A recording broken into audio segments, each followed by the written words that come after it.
Well, if our seniors are ready, thumbs up. I think we should, we'll get started. Thank you for joining us. My name is Stacy Brennan. I'm the Curator of Education for the Lehigh University Art Galleries. This is part of our LUAG at Lunch series, which takes place twice a month and features student-led discussions about works of art from the LUAG collection or works of art that were inspired by the collection or their own creativity.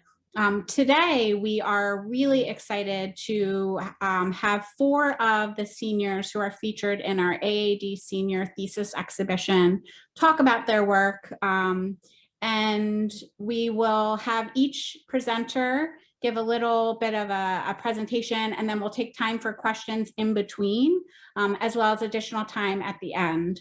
Please note that we are recording our session today, and we'll share out the recording if you'd like to go back and watch it. You can find it on our website at luag.org.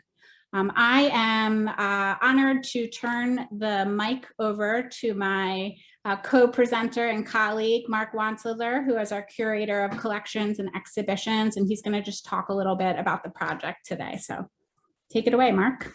Thanks, Stacy. I am honored to receive the microphone from you and to be working with all of you on this great pilot partnership program exhibition between art, architecture, and design and Lehigh University Art Galleries. About a month ago, we put out a call for students who might want to be interested in participating in a senior art exhibition, and 7 brave souls answered that call to become involved in about a month-long process of exhibition planning, a series of workshops. They really committed their time and their attention to bringing the show together. They worked on writing artist statements and rewriting them with great enthusiasm and flexibility, and also preparing their work and taking responsibility for that tricky thing where their work meets the world. So it's been a pleasure working with everyone over the past month. I wanted to thank our cloud of support who've also been working behind the scenes. We had great faculty advisors, Lucy Gans, Nick Sawicki, William Crow, Deirdre Murphy, Wes Heiss, and Marilyn Jones were all kind of like gathered around, making sure that everything went well. And of course, our crack team at LUAG, that includes, of course, my colleagues Stacey Brennan and Jeffrey Ludwig-Dykes, and Khalil Alake and Alex Wismer, and William Crow, our director, who I mentioned earlier. Without further ado, I would like to hand things over to the talking portion of our presentation with our first student, Sarrah Hussain.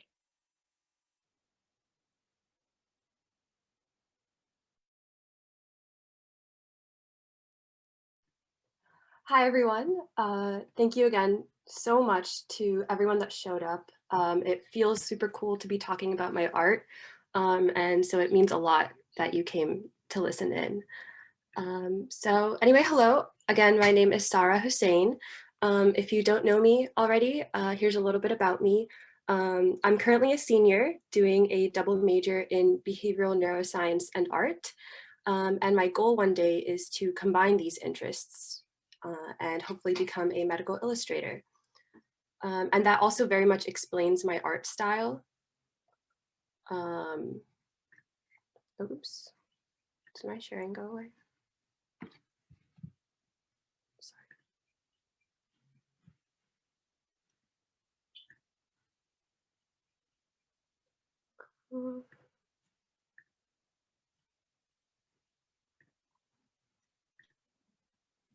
Sorry.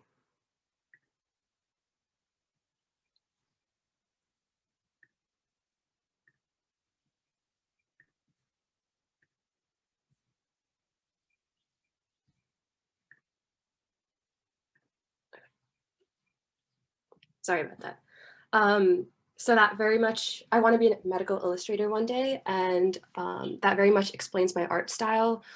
As I love to draw, paint, write, do all these artistic endeavors, but I think it's really interesting because my creative process largely emulates that of a scientist. It's very planned and calculated, and so I have this natural gravitation towards realism and accuracy. So on that note, I'd like to show you some of the art that's going to be featured in the ICOCA gallery. And a common theme among these works is me trying to find a unique way to visualize my emotions, or essentially capturing the essence of a feeling or what it might look like if it were to manifest itself in a painting.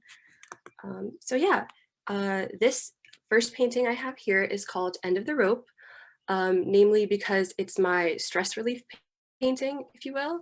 I started back in 2018, and it's just kind of been marinating in my basement. I've been slowly adding to it over the past 3 years, and I think it's officially done. So you can see the final version up at ICOCA. But anyway, anytime I felt stressed, I felt that life was too chaotic, or that, I was at the end of my rope, I took out all my frustration into painting these huge chaotic waves, and I kind of just got lost in the tiny details. It was very therapeutic for me. And it's just really interesting to look back on because, I can see the layers or the various chapters of my life in that time frame that went into this painting, and it brings me a lot of peace to look at.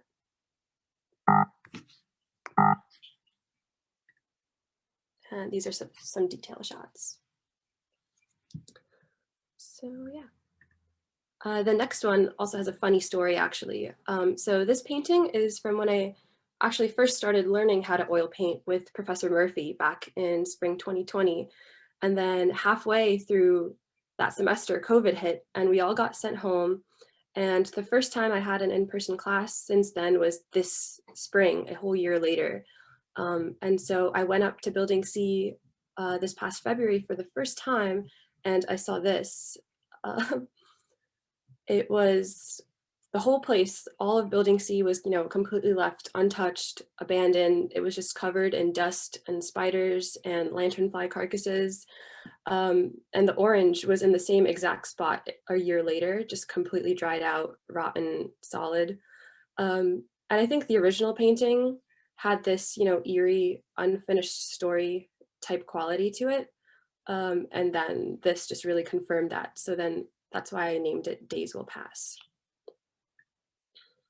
And these are just some detail shots of the oil painting. This next one is called Memory Within a Dream. It's a combination of many different surfaces, textures, colors. There's a self-portrait in there too. But you can be the judge of whether or not you think that actually looks like me. But anyways, yeah, this painting took a long time. There's so many tiny details, the texture on the leaves, the folds of a cloth, the reflection in the glass. To me, it felt like there's so much going on, so many places to look, but at the same time, nothing is going on or really happening in the painting. And it kind of just felt like a fever dream. And going back to how I said, my painting process is very calculated and extensively planned. So I included some progress shots of how I start my painting. I go in with a base painting, an underpainting in just burnt umber, and kind of plan out exactly where I want everything to be. And then you can see in the right hand side, I start building the actual colors on top and kind of fill in the blanks of my blueprints. And these are just some detail shots.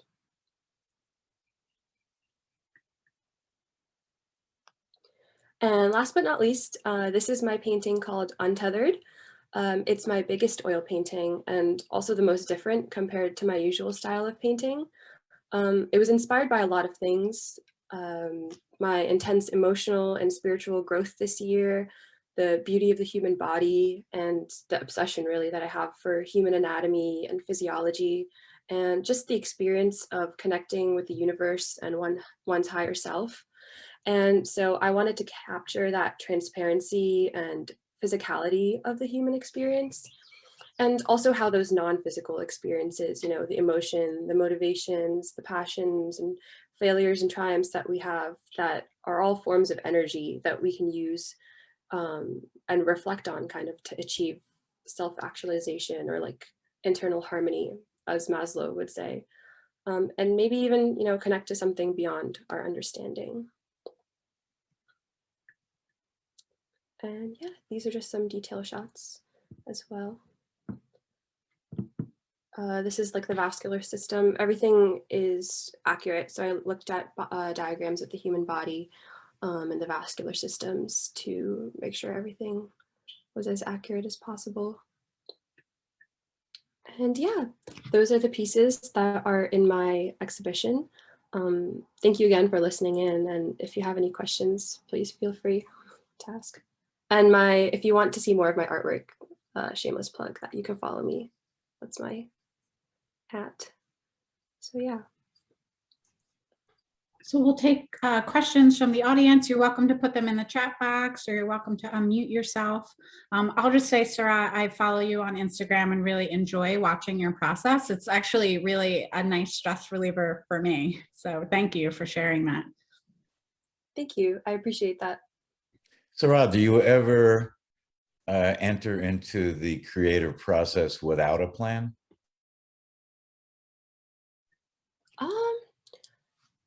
Not for the most part, no. I've done more kind of loose drawing or painting experience in the past month or two. Do the ideas, so you articulate the ideas in your mind until they're at a point where you feel like you can express your idea, then you go to fairly traditional but articulate means of drawing, of painting. The reason I ask, because I know I had you in the class, and it seemed like, again, you are a scientist doing art, but I tried to see you being an artist trying to derive your meaning from science. So, and science, and particularly biology, those things, is in constant growth. So things are constantly changing. So when I had you as a student, I tried to push you a little bit off kilter so that you could allow your eye to generate thoughts as you're painting, rather than trying to complete an image. Because I know you're a perfectionist. You like things to be perfectly right. And sometimes when you have this image in your mind, it never comes out exactly as in your mind, because now you're putting it on medium. So I'm just curious, because I've seen you both as a scientist and an artist. Were you uncomfortable when I put you in those awkward, not knowing what the end product would be? Yeah, no, I think that helped me so much. Like, especially in producing my own organic ideas. For example, that last painting, it was just like an idea that I had in my head, right? I put it onto paper. And once I had all the ideas out, I knew what it looked like in my head, and I wanted it to make it a reality. So once I drew out that initial sketch of, where I want things to go, then I was able to, in the process of making that painting a reality, like, okay, let me reference pictures of dancers, how the human body moves, that dynamic movement, the anatomy and physiology of how the body looks when it's in movement, and what's going on the inside. Pictures of the universe, like outer space, galaxy clouds. How can I study them to then make what the picture in my head a reality? A reality, yeah. No, you're quite good. It's great. Thank you. You have a question in the chat box, Sarrah. Julia said, beautiful. Have you always done art, or were you originally mainly science focused, which I think plays off of what Tony was just asking you? Actually, both. Yeah. So I never did art in a classroom setting. I took my first art class in college. I always did it as just a hobby. I always did it growing up from a young age, but it was always just an activity that I did on the side growing up. And in school, I was very STEM focused. I had a huge passion for the biological sciences. I always thought I wanted to be a doctor. So it was very pre-med focused. So it was kind of my in-school life and then my outside of school life, art and science. And I'm really happy to say that I'm fully combining them now at this point in my life. And Anna, I think you have your hand up.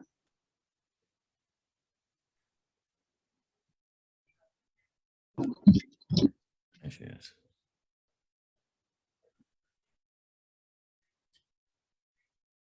I didn't have my hand up, sorry. I have my hand up. Don't take your hand up while you're driving. Sorry. So I apologize. I had to just chime in from my car because I have heard so much about you. I teach in architecture and I haven't had you in any classes, or nor have I. And it was super cool to hear you talk, and mostly because I'm in a car and I have to kind of glance at the computer, at the screen.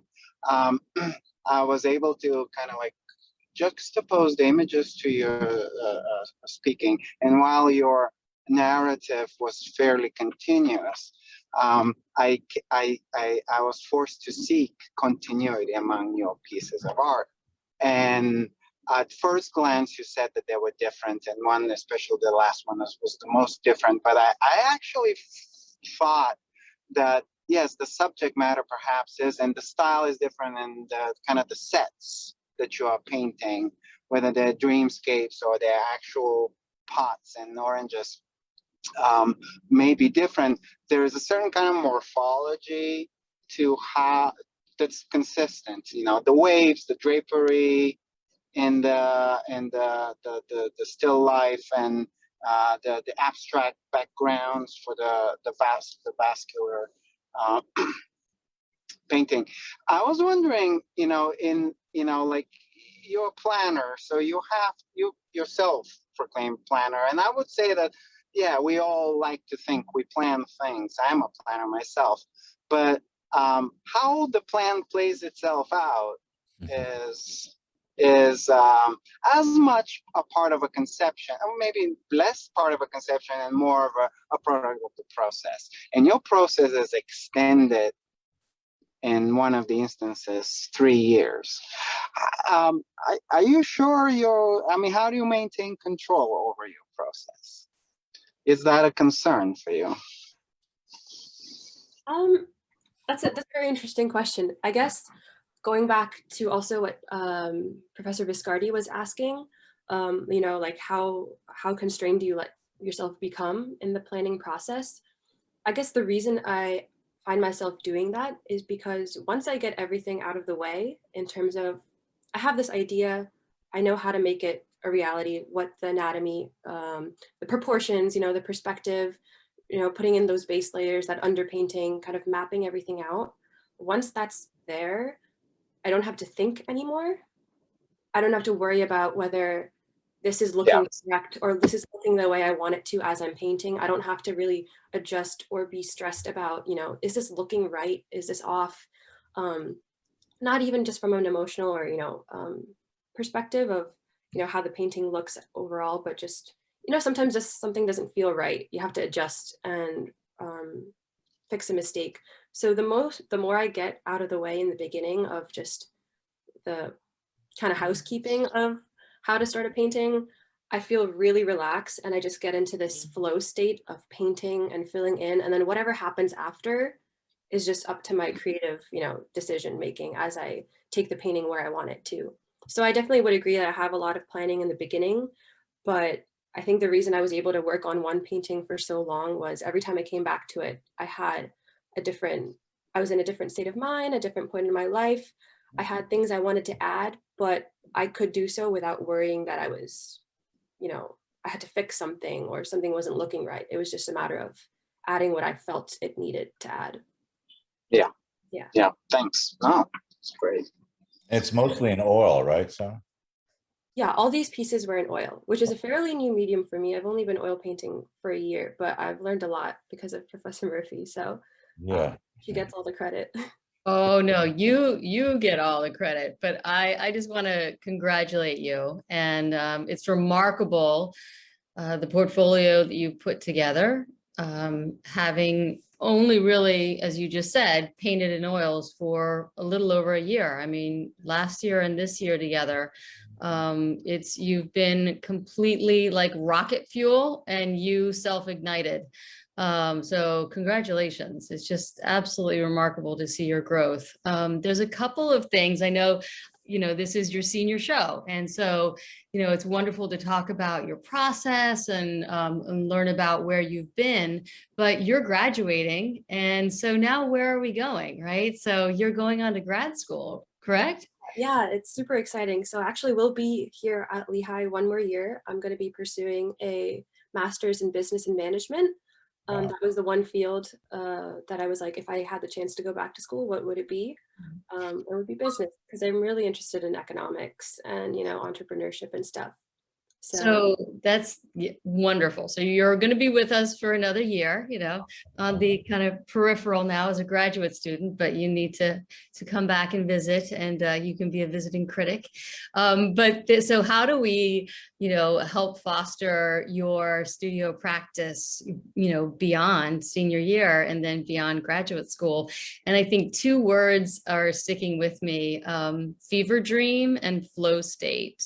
And, the kind of the discussions that, the professors are having right now of like, executing and planning versus, being open to and kind of those long-term, short-term, and kind of keeping, it's like when you go for a run and you need to stretch out a little bit, and then you can sprint or you can go cross country, but you keep, you always have to kind of mix it up. And I think, you are in tune with your work habits in studio, and that kind of idea of the flow state where you disappear and from studio, and then it's just happening, and it's the process takes over. And so, I think give yourself permission would be my advice for, when you're in graduate school and you can't perhaps set up a long-term still life, but you really still want to tap into that fever dream, that flow state, then to do, those quick little studies or sketches, just to keep active and keep your studio practice going, even when your life beyond the kind of bubble shelter of college disappears, because I think that's where the true grit kind of shows. And you certainly have the grit, because you show up to paint every day in studio, and you really couldn't have made the tremendous progress that you did make without your sheer grit and talent. So congratulations. I'm just going to jump in here. I know we have a number of questions still, but if we can, maybe we can answer those questions for Sarrah in the box or at the end, because I want to make time for our other presenters who are here today and also have time to have questions for them too. So it's my pleasure to now introduce Eric Kirsten, who is an environmental engineering student, and he is going to present his work, and then we'll leave some time for questions too. Hello, everyone. Can you see my screen all right? All right, thanks for joining, everyone. My name is Eric Carson. I'm an environmental engineer, and I have a studio art minor focused in painting. And that really didn't come about until junior year, when I met with actually Nick Love, who's on this Zoom right now, and he was instrumental in helping me figure out my schedule and how I can fit art into it. And I'm going to be talking about my process and my vision as an artist. So this first painting, this isn't in the exhibition, but I thought it was fundamental to understanding my vision as an artist, because this was really my first painting where I was focusing on abstraction rather than representation. So this was done in Deirdre's painting on class I took last semester, and it's a still life of soap bottles, but the abstract elements within it really got me thinking about abstraction and color and how I want to take my painting and artwork forward. And then this next painting is also not in the exhibition, but this one is important because it really solidified my process, where I took a picture, and if you notice, the title is A Birthday Party, and that's because it was a blurry picture that I took during my friend's birthday party, and I abstracted the picture into these blocky elements, and then you can also see the shading on the side, which will come into my future work that I'll show you. So this is my process for my first painting, Past, Present, Future, and you can see on the top left side, it started with a source image, but it didn't really go that way because, you know, when I sit down to paint, I really kind of take it my own way and how I'm feeling that day. So I started off with using my palette knife and putting on these dark kind of blocky parts in, you know, in the right top corner. And that's not really where I wanted to take the painting. So I changed it to a warmer color.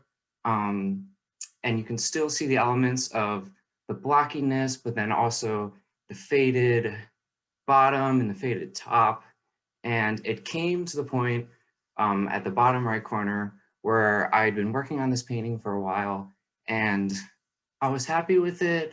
And I talked to Deirdre and I talked to my mom and they were all like, leave it alone. It looks great as it is, but something just didn't fit with me.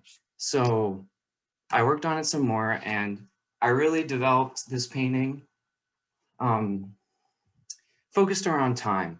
So it's titled Past, Present, Future, and you can see at the bottom is more of the past where it's murkier and darker and our memories that we don't really remember as much. And then towards the present, you can see these defined objects with hard edges.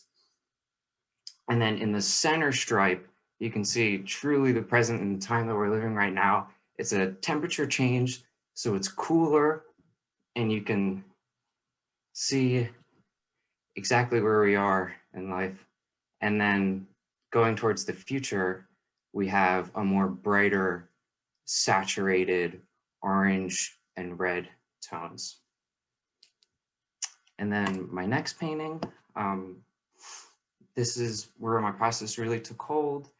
This was a picture that I took at a concert, and then using Photoshop, I did some edits on it, did some digital drawings, and used these really as my source image for the painting.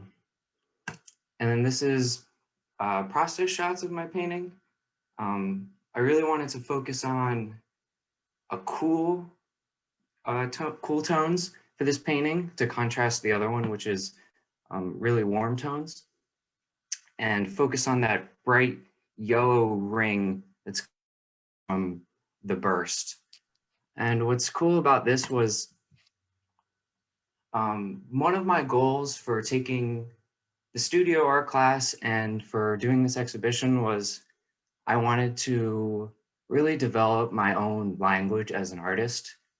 And, you know, that really came through and felt like I achieved that when I was doing a critique with Deirdre and we were talking about elements within the burst and how I can add the grid design to the burst, which is, you know, that top right corner. And if you know Deirdre or have taken a class with her, she has an amazing wealth of knowledge of artists.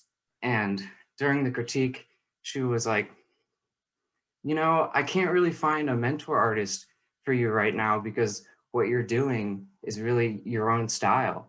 And that's when I knew that I had accomplished what I set out to do. And finally, I wanted you all to see them next to each other. The juxtaposition between the cool greens and blues of a blink, and then also the warm colors of past, present, future. It's also important to note that I primarily used acrylic for these paintings because that's really conducive to me as an artist, because when I sit down for about 4 hours painting in the studio, 4 or 5 hours, and I build layer on layer. So, you know, I couldn't really have the time for oil to dry, even though I do enjoy working in oil as well. And that's all. Thanks for listening. And I want to say special thanks to my friends and family, my girlfriend, and Deirdre, who helped me out a lot during this semester and the past one. Thank you, Eric. That was wonderful. Do we have questions from the audience? We have about 5 minutes for questions, and then we'll go to our next presenter. I saw a hand from Tony. Beautiful work. And you didn't mention these are big, right? These are 4 foot by 4 foot. These are big, right? Yeah, these are the largest paintings I've done. I had done a similar size to Past, Present, Future, but a Blink was entirely new. It's a big painting. So when you paint large, are you standing? Sometimes I'm standing, sometimes I'm sitting. There was a time where I was working on Past, Present, Future on the ground. I put it on the ground just to see it, in a different light. But then there also came a time where I'd pin it on the wall to see it, from standing up, and so I can really look at it. Since your work is incorporating so much gesture, did you notice a difference when you were, well, first of all, you probably noticed a difference when you're working on 12 inches by 12 inches compared to 4 feet by 4 feet. And what I see in the work, which I find really intriguing, is that gestural actions eventually become language. Okay, so you slowly embed these gestures, and the red piece is just great. And it kind of is molten underneath the surface. And then you create those sharp edged elements that are dancing figures to me in the foreground. So the works are very musical, of course, because they deal with rhythm, blah, blah, blah. But I think you have developed a language, but I want you to realize there's this thing between our minds when we do art, between again, what I was saying with Sarrah, what our mind sees and what our hand generates. And I see a lot of your hand affecting your eye rather than your eye affecting your hand, which I really think is quite beautiful. Thank you. I'd just like to put a note. I put a note into the chat, but you might want to take a look at, if you haven't already, the work of a British artist by the name of Howard Hodgkins. He is an abstract painter, but he talks about his work in a way that's very narrative. I've read some stuff about him where he thinks of his works as postcards. So they're very specifically about place and time, but extremely abstract. So it might be something to look at. Well, I'll definitely check him out.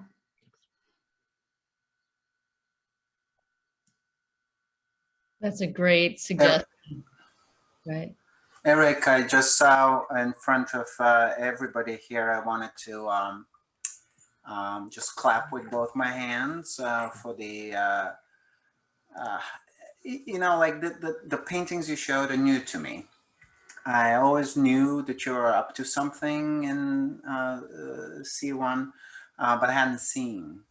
And I'm having like a complete kind of a moment of experiencing a metamorphosis, because I do remember you 2 years ago.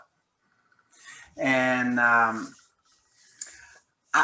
without, putting you on the spot, I think your work shows, yes, in a way you are on the spot, but your work is from a superficial kind of exterior point of view, from me, is a reflection of you. I see a very close, a mirror image, and I wanted to comment on the fact that you don't seem to be. I remember you as a very searching, very questioning, very doubtful young guy. Are you still kind of circling? Are you still searching? Is the painting you feel you're closer? I mean, is this what you've been chasing? I mean, is your Lehigh kind of journey coming to a natural kind of conclusion? Yeah, you know, back when I met you, Nick, I was thinking about really what I wanted to do with my major and how I can incorporate art into my major. So I was thinking a lot about architecture and that field of study. But I realized that, you know, you can have hobbies and you can have separate lives in your you know, in your work life. Like you don't have to necessarily incorporate what you love into what you do to make money. So you know, moving forward, I'm going to continue creating art and continue painting because that's what I love doing. I also love working in other mediums. I've actually taken up sewing, so I've created a couple shirts and Awesome. And stuff. So Awesome. yeah, Yeah. No way back into engineering. I'm still an engineer, and All right. Cool. yeah, Cool. that's my Awesome. plan too. I am super duper happy for you to see your work. Your work makes me so happy, and it's really cool of you to share it. Thank you. I would suggest one other artist too, an Italian named Alberto Buri, because if you're into sewing now, he's done these large pieces. He was in World War II and did a lot of medical stitching. So his paintings incorporate some of the things you're doing, but go way beyond. So it's Burri. Awesome. I Great. I would also say really fast. Okay. If you like sewing and you paint, maybe making fabric. Okay, we will get on that. That is a great suggestion because guess what? We have almost a little less than a month left. And Eric did all that in less than a year. This guy, he said, I think I want to work big. And I said, okay, I got a roll of canvas. And here, this is how you gesso. And here's a wall. He took over not a wall, but like half of C1. And you just went for it. You know, you give you a suggestion and you absolutely took hold, and your discipline and rigor and excitement about the medium is what really propelled your growth as well. So, and I think, you know, your colleagues, you all worked so hard, but you produced some really dynamite abstract paintings, which is no small feet, no pun intended. So we're going to make some fabric, whatever you want to do for the next 3 weeks, but you must like get wherever you go, even if it's like a 1-bedroom apartment, like one wall must be your painting wall. Okay. Drop cloth on the floor. Take that wall over. Okay. Yep. Thanks, Deirdre. Congratulations, Eric. Fantastic. Pleasure to work with you. So I'm in the difficult position of being the timekeeper because we have so many talented artists today, and we're so grateful to all of the faculty who are here and giving great suggestions too. And I hate to cut into that, but it's my pleasure to now turn the mic over to Natalie Mitchell, who's an ideas major. And then again, we'll have more time at the end, and please contact these artists directly if you have more feedback, support, and ideas or questions. So Natalie, take it away.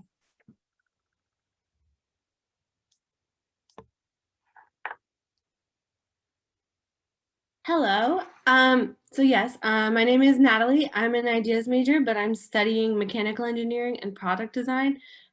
So most of my work is very math related. Like I'm probably a perfectionist. So I think that you can kind of tell that from my methods. So let me just get this started. So my first piece that I'm displaying is from 2D design, which was the first art class that I took at Lehigh. The assignment was to create 4 colors on a piece of, like, paint it like on paper, and then use those papers to make 4 individual squares, and then like cut it and like make a collage type thing. So then my idea for that was to make 2 shades of the same color. So like a dark and a light of 2 different colors so that I could kind of play with like shadows is kind of what I initially thought of. And then I didn't want one color to be dominating the whole thing because I tend to do that just because I'll be like, oh, my favorite color is green, which I did use. And all of them would be green if I didn't have this idea. So I chose pink and green. So thinking of like a shadow to it, I thought of the concept of like a man whose shadow is like a monster. But like I was kind of thinking it more like a Peter Pan type shadow where like the monster like isn't like fully connected to the man. So this was just my first idea. I'm not really sure where it came from, but I like it. I chose to design them all in Illustrator because you can Control Z and undo things, as well as manipulate all the lines to be exactly how you want, and have different versions at the same time. So I very much enjoyed doing that. And then my second idea was if the monster like can like kind of like peek out through his dimension. I watch a lot of TV, so I feel like that was like sort of influenced in here. So like this is kind of like the monsters like looking through the wall. So I kind of pictured like if wallpaper ripped and then you see not the wall, you see the monster, which is the shadow of the dude. Yes. So then going to my third idea, it was a heart that got wrapped up in like a vine. And then for this one, I was kind of inspired by Spider-Man, and like when Venom takes him over. And just like the monster now has its like grips on the man. And then I didn't have an idea for a fourth piece, so I just started making all of these ones and was just like hoping for the best for the last one. But I think it came together and kind of like concludes the like story I was telling of a crime scene. And I do like watching a lot of crime shows. So that was kind of the concept for all of them. So then I made the paint mixes and then I painted the paper and then I printed out all of the designs from Illustrator to scale. And it's only like 5 inches, so it fits on paper. And then I cut those out and then I traced it onto the painted paper and then I cut those out and then I layered it. To then get all of these 4. I made the light pink kind of like, I tried to go for like a fleshy look to kind of make it look a little like gross on like the heart. And then I wanted the dark pink to be kind of reddish, to look more like blood in the crime scene. And then the light green wasn't quite working for me. It kind of kept turning out a bit too minty. So I just kind of went more of a dark green, and then the dark green here looks a lot more like black. It's not as much in person, like it looks very black here, but it's actually still got a green tone to it. But I think it turned out exactly how I wanted. And I decided to call this corruption because I just kind of feel like that fits with the story I was telling. And I like them in this order, but I feel like you can rearrange them however you want and it still tells the story. So I like that aspect about it. So it can be arranged however you need it to fit on your wall. And then for the second thing that I'm displaying in the gallery, I was in furniture design class. And I very much enjoy working in the wood shop. And for this assignment, we just had to make something with joints. So we learned 3 different types of joints, dovetail, a half lap, and a mortise and tenon joint. And I just decided to make a dovetail box. I didn't really have a need for a box. So I decided to make it kind of more like ornate and just kind of like an art piece rather than something functional, which is kind of different for me. Because as an engineer, I kind of like everything to have a function. So I had some poplar wood that I used to make the box out of. So here's just the first initial step. I really enjoyed making the joints with the math involved. It was like such a fun combination of like engineering, but like totally hands-on. And it's pretty, so I feel like that's art. I had a very fun time doing it. I did it all in one day, like this step. It was like 8 hours, probably more, but it was so fun. So then the next step I did was I put a bottom in it with the router table so that now you can actually have contents to the box. And then I wanted to do something more than just have a box. And I was very inspired by like a treasure chest. So I wanted it to have like that domed kind of lid. And then I didn't know how to put a lid on a box. And I wanted it to like open rather than just like take the lid off. So I decided to make these hinges. And I found this beautiful purple heartwood that's such a nice vibrant purple that I kind of wanted the wood color to speak for itself.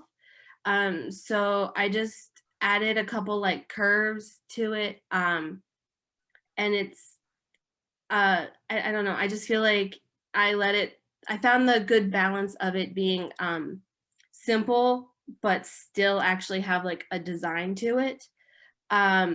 So then total, here is my finished box, and I called it Dovetail Box. So those are the two things I am displaying. Are there any questions?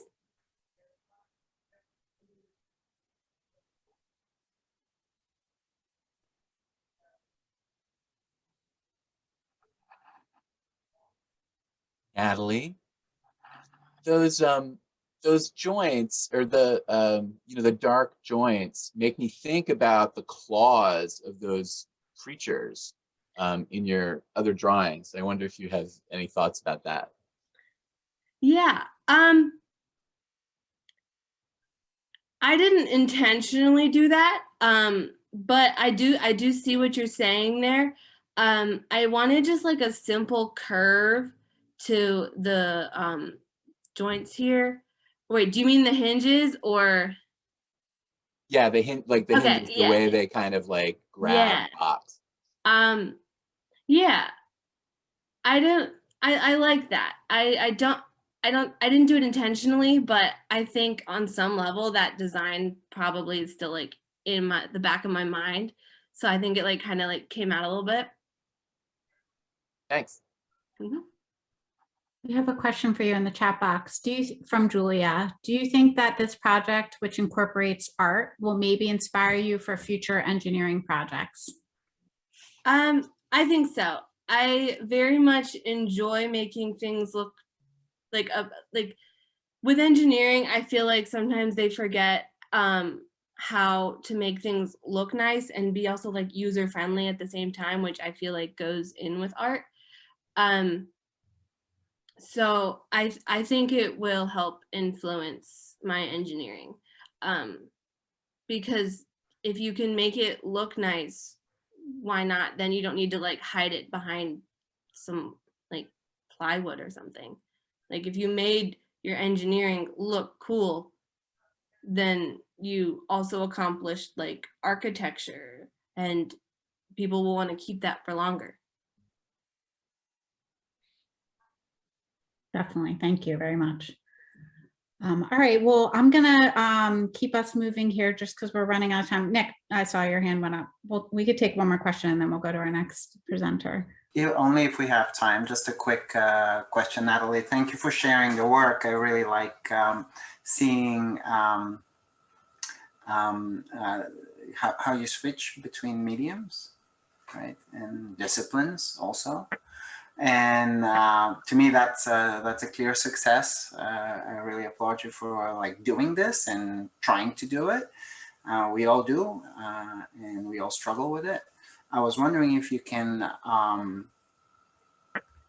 you mentioned that you're sort of like you're a perfectionist and you like to see a certain kind of certain kind of control out of your process.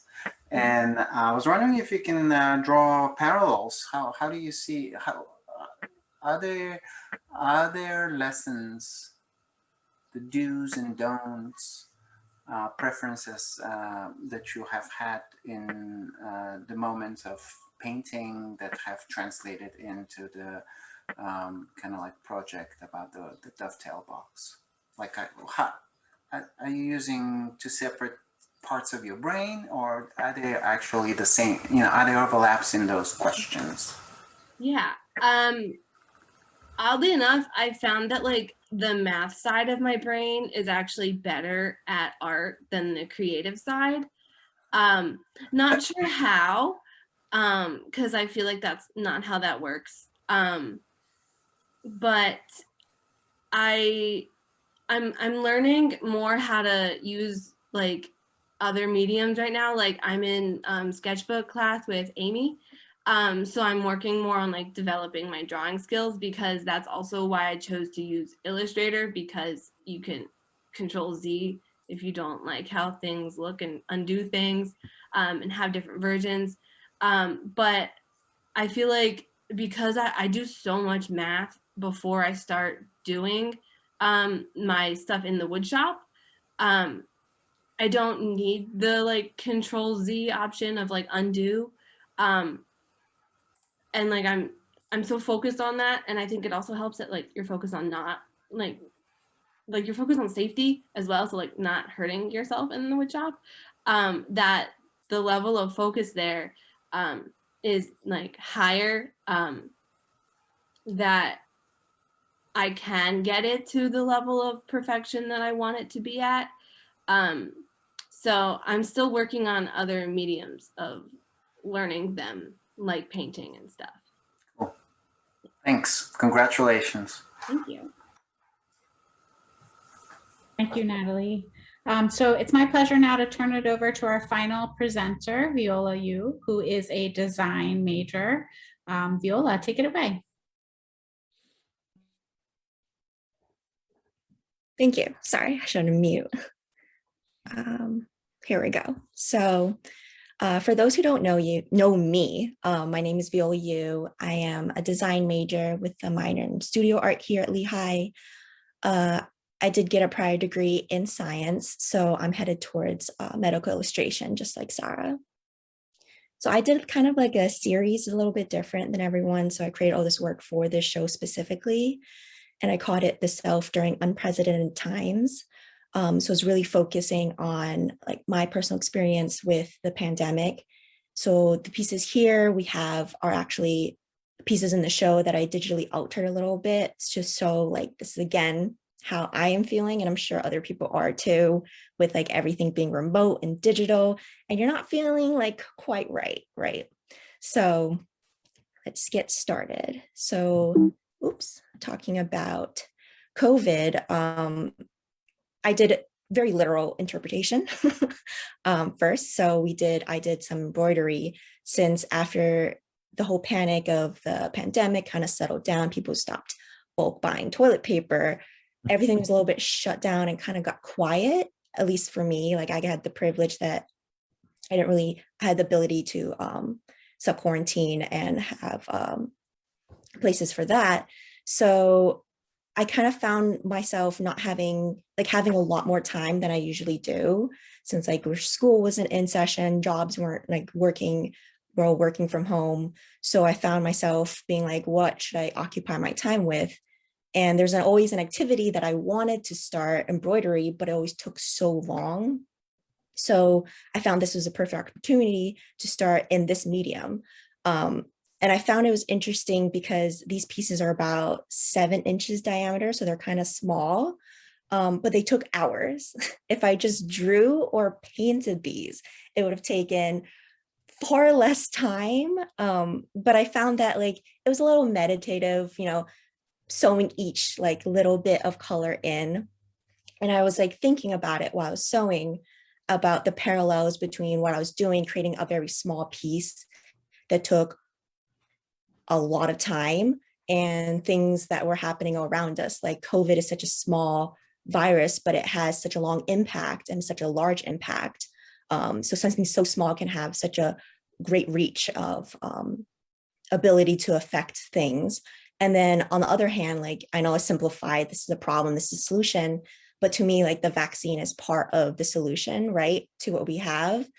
But if the vaccine itself, like physically, it's a very small thing, it's a small dose, but it takes a long time to create. It takes a long time to go through clinicals. So I thought that it was interesting to have parallels between the embroidery medium and everything that was happening now. Additionally, you know, since this is about the self, like not only is this my experience through how long the shutdown was and how I had time, I'm sure other people did too, to be able to create this in this medium, but also like embroidery has a history with my Chinese heritage, which I thought was nice because it like reflected me in a non-representational way. So then I decided that since I wanted to create the show about my personal experience, I wanted to create like a more representational self-portrait. So I created a digital illustration here on the left, but I didn't want to show something that, you know, didn't at least hint at or show what an unusual time we are in. So I was like very focused on incorporating that into my actual representational self-portrait. So the problem was I'm unmasked, right? This is something that we don't see usually unless we were virtual. So my solution was to create in this digital draft, this little SketchUp, that I wanted to create something that was like a mesh covering with embroidered flowers to, you know, really promote and say that, like, you know, masking up is a beautiful thing and we should do it. And it's like an accessory, you know. So that was my idea, my planning for where I was heading towards. So I started with my digital, and then I wanted to create the final draft in something more of oil paint. So in the process, I took the digital printout, I did a bunch of color matching and mixing with my oil paint to get the correct tonalities and stuff like that, the skin tones. And then here's a quick video of me fast forwarding through the process of actually putting the paint on the canvas. It's only about a minute, so I can just talk about quickly how the reason I picked this facial expression in the beginning of it was because I wanted to show that, you know, the sense of persistence through these like unprecedented, these tough times, right? That like no matter how long this was going to take, because everything was pretty much unknown, I will try to take the positive out of it and, you know, stay strong, right? And then as I was finishing up the show, a lot of things were coming up in the news about like anti-Asian hate and the violence towards people who are similar to me. So this is, again, the oil painting finished on the right. And I also thought about the project I was working on currently. So I thought maybe, you know, I could also represent part of the Asian community, how we are persistent and strong against all of this thing, all these recent news and these recent hatred towards us, which are, I would assume, COVID related too. So here is I didn't finish because I didn't put my mask on. So I finished the oil painting and I didn't want to leave it there. Even so part of me did, because I liked the project as it was, but I did want to add, you know, the fact that we are in these unusual times. So I embroidered some flowers on tulle. So it's like a clear mesh fabric. And then I uncovered the entire painting with the tulle so that it was placed over the mouth and the nose. And this is to show, it gave a more of a cloudy, hazier effect to remove some of the clarity you might see without this obstruction, which I thought was interesting since people that I've talked to who had unfortunately caught COVID, they said that like one of the physical symptoms some of them had were, you know, fog, like brain fog, you know, you get when you're really sick. So I thought this was like a good representation of that. And also people who haven't gotten sick, it's also representational of, you know, the times, like there's not much clarity. We don't know when, like the science is always updating, you know, we don't know when things would end. So I thought it was really representational. And it's, sorry for the photograph, but it's shiny because I placed it in a plexiglass box to also emphasize, you know, the isolation we have. So here's the titles of all my pieces. So in phase one, I was thinking of like the beginning of everything, where everything was spiking and we had to be completely shut down. And with that, we had to isolate, inoculate ourselves in our little bubbles, our little clear boxes to protect ourselves and others. So with that, you can still see people, but only remotely. And I felt like it impacted people a lot with the isolation, the increased isolation, even though we needed it to protect our physical health. So then in phase two, this is actually a digital printout of my digital painting. And then I sewed embroidered tulle and I sewed that onto the actual paper. And this one's not covered when you go see it. So it's more of like representational maybe now, where we are out and we are socializing a bit more, but we have to wear our masks, right, to protect each other. And then eventually, very soon, we are going to enter, I'm assuming, phase three, where we could potentially meet and socialize and see people without our masks. But at the same time, these like blemishes or whatever, they're kind of representational of like the impact, whether it's like in a physical, like lasting symptoms if you had contracted the virus, or you know, emotionally, like I think everyone is a little bit different after experiencing what we just went through. So I wanted to show that when you come out, you're not the same. And then on the far right, we have the problem and solution, little embroidery pieces. And then on the bottom, I put my Instagram handle. So yeah, that's it. If anybody has any questions, I'd gladly answer them quickly, as I know we are running out of time.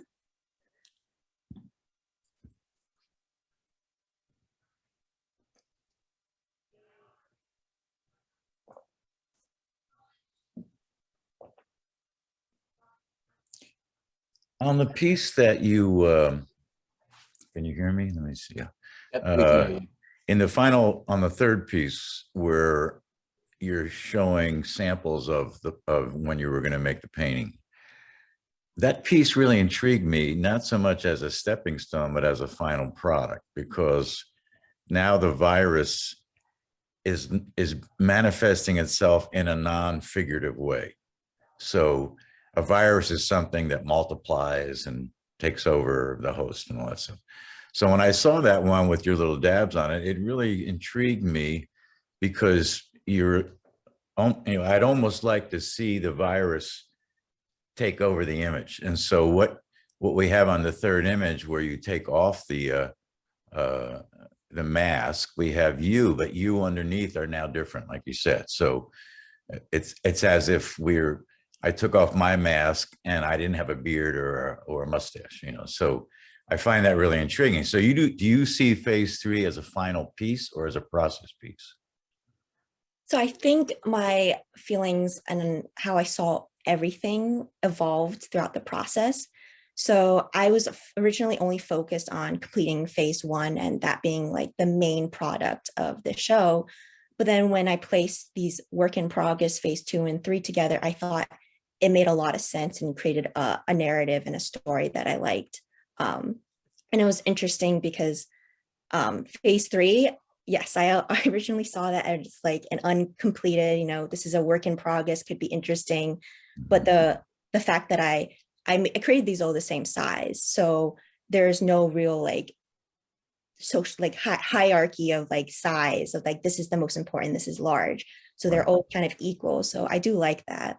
Yeah, I mean, there's something about the evolution that is quite nice. I mean, your skill level is fantastic, but also I still, you know, when we started wearing these masks, it made me think more of veils, and you're creating somewhat of a veil, and how we focus more on eyes. Even commercially, women are getting their eyebrows done, you know, so like all of a sudden we're trying to gain a sense of character through only the eyes, which I've always found incredibly seductive. You know, when you see a woman with just the eyes, then all of a sudden your imagination goes on. And I think phase 2 is quite nice because the flowers almost look like a breath. So they're just covering the area of a breath, where the other one feels more metallic and it actually feels more paste on. That transparency of the second one with the breath, and then with the final image of you, not like you were in the beginning, is quite nice. I like it a lot. Thank you.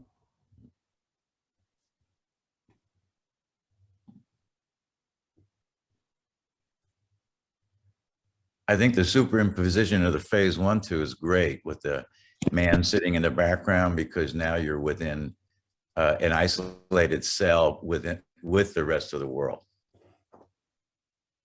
Yeah, I'm sorry about the image quality. I wish I took a picture before I put the case in. Oh, no, I think it adds to it. It's good. I like But- it, yeah.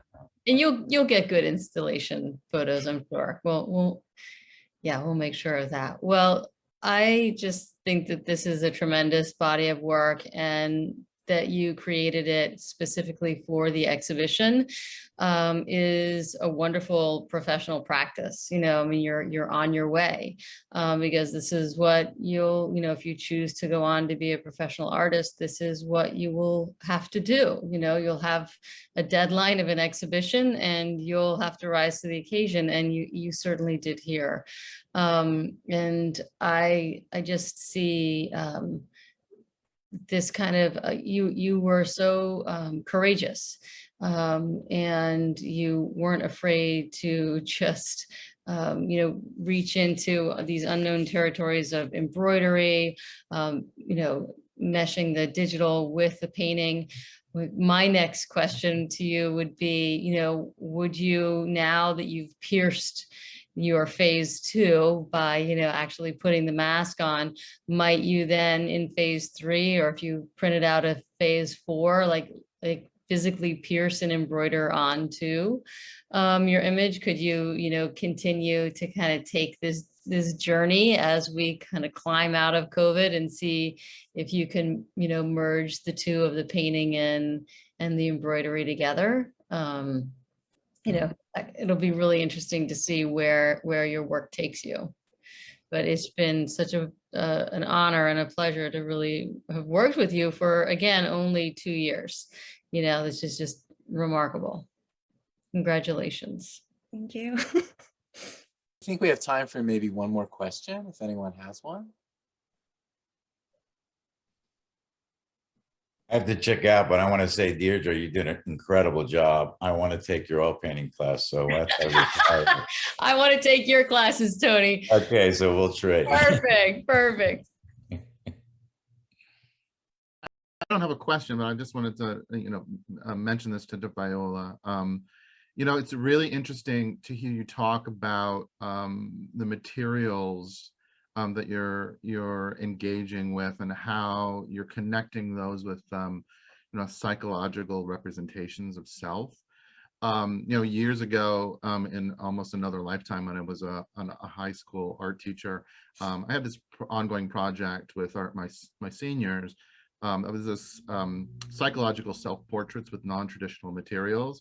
So essentially, I was trying to get my students to make abstraction in a way that represented them using all kinds of materials, and all of the associations that you have with the objects around you and the materials that are in your world, and how they can connect to your life.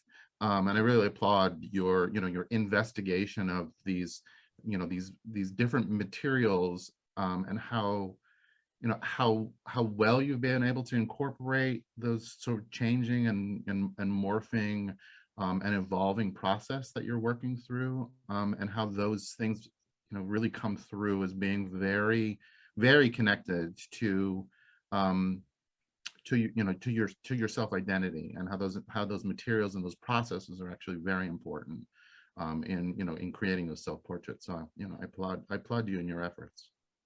Great. Thank you. Hooray. Well, thanks everyone. Thanks for spending your lunch with LUAG and with these incredible students. Check back for part 2 as we move forward. I also want to invite everybody to the live reception on May 24th, coinciding with commencement. Check back on our website, luag.org, for more details as we get closer. And we'll have a lovely socially distanced time together, come what may. So everyone have a great day, take care, and see you soon. Thank you, LUAG, and congratulations, students. Thank you so much. You know.